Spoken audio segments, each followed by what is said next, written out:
പണ്ട് ഈ ചുവന്ന തൊപ്പി വെച്ച പോലീസിനെ നമ്മൾ എൻ്റെ ചെറുപ്പത്തിലൊക്കെ കണ്ടിട്ടുണ്ട് കേട്ടോ. അന്ന് ഈ ഇറക്കം കുറഞ്ഞ നിക്കറും ഒക്കെ ധരിച്ച് അതൊന്ന് ഇൻ ചെയ്ത് വയറും ഒക്കെ കുടവയറും ഒക്കെ ചാടിച്ച് കൊമ്പം മീശയും ആയിട്ടുള്ള ആളുകളായിരുന്നു അന്ന് പോലീസുകാർ. അപ്പോൾ പോലീസ് എന്ന് പറഞ്ഞാൽ ഹെഡ് കോൺസ്റ്റബിൾ എന്നൊക്കെ പറഞ്ഞു കഴിഞ്ഞാൽ വലിയ മീശ, കൊമ്പം മീശ, ഇങ്ങനെ തേളിൻ്റെ വാല് മാതിരി വലിയ മീശ വേണം, എന്നാലേ ഹെഡ് കോൺസ്റ്റബിൾ ആവുള്ളൂ. മീശ ഇല്ലാത്തവരൊന്നും അന്ന് പോലീസിലില്ല. അപ്പോൾ ആ രീതിയിൽ ഒരു കാഴ്ചപ്പാടുള്ള പോലീസുകാരെ കണ്ടുകൊണ്ടിരുന്നത്. അവര് കാണുന്നവരെയൊക്കെ എടാ പോടാ എന്നെല്ലാം വിളിക്കും. ആ രീതിയിലാണ്. അപ്പോൾ ഈ ഒരു കാഴ്ചപ്പാട് കുറെ നാൾ, അതായത് കുറെ കൂടെ ആയപ്പോൾ പോലീസിൽ വിവരമുള്ള ആളുകളൊക്കെ കുറെ പേര് കയറി. മറ്റേതൊക്കെ എന്നൊക്കെ പറഞ്ഞു കഴിഞ്ഞാൽ അക്ഷരാഭ്യാസം വളരെ കുറഞ്ഞ ആളുകളായിരുന്നു പോലീസിലേക്ക് കയറുന്നത്. അവർക്ക് തെറി വിളിക്കുക എന്നുള്ളതാണ് അവരെ കലാപരിപാടി. ആരെ കണ്ടാലും ഇഷ്ടമുള്ള ആരെ തെറി വിളിക്കാം, അവർക്ക് പോലീസായിപ്പോയി. ചുവന്ന കുപ്പിയുണ്ട്, നിക്കർ വിട്ട് വിളിക്കുക. അതേപോലെ തന്നെ കാണുന്നവനെയൊക്കെ എടുത്തിട്ട് അടിക്കുക. അപ്പൊ ഈ ഹ്യൂമൻ റൈറ്റ്സിന്റെ, അതായത് മനുഷ്യാവകാശങ്ങളൊക്കെ യഥാർത്ഥത്തിൽ പൊങ്ങി വന്നപ്പോഴും അത് വന്നത് മൂലവും പിന്നെ പോലീസ് സേനയിലേക്ക് അഭ്യസ്തവിദ്യരായ ചെറുപ്പക്കാർ കടന്നു വന്നപ്പോഴത്തേക്കും അതിനകത്ത് ഒരുപാട് അഴിമതികൾ കുറഞ്ഞു. മാത്രമല്ല അവരുടെ പെരുമാറ്റം കുറെ പോളിഷ്ഡായി, നല്ലതായി. ഈ ചെറുപ്പക്കാർ കടന്നു വരുന്ന ചെറുപ്പക്കാരൊന്നും ചീത്ത വിളിക്കാനൊന്നും പലപ്പോഴും തയ്യാറാവത്തില്ല. അവരെ പിന്നെ ഇവർ പഠിപ്പിച്ചെടുക്കും കേട്ടോ ചീത്ത വിളിക്കാൻ. അങ്ങനെയൊക്കെ ഉണ്ട്. ഇപ്പൊ വീണ്ടും അത് പതുക്കെ തലപൊക്കി തുടങ്ങിയിട്ടുണ്ട്, പഴയ ആ സ്വഭാവം.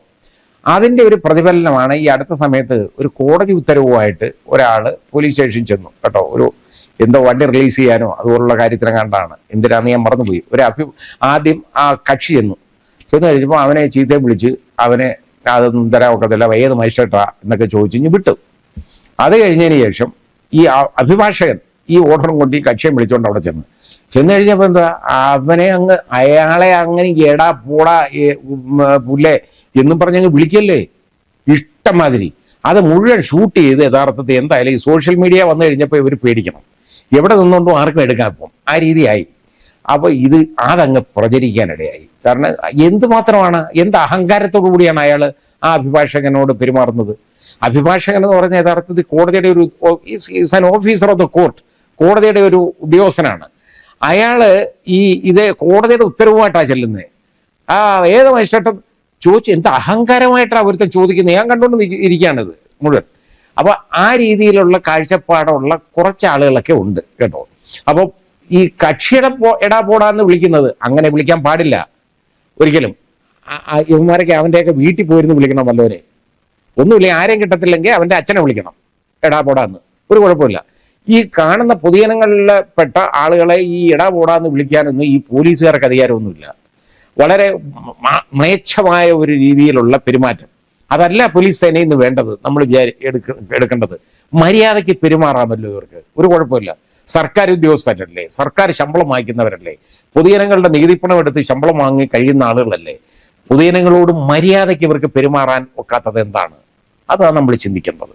അങ്ങനെ വേണം പെരുമാറണം.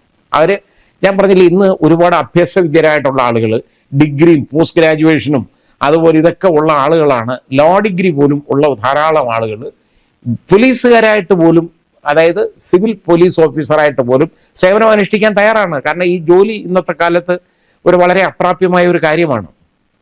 അപ്പോൾ അങ്ങനെയുള്ള ആളുകളൊക്കെ ഉള്ളപ്പോൾ ഇതേപോലെ പെരുമാറാൻ പോകരുത് ഒരിക്കലും.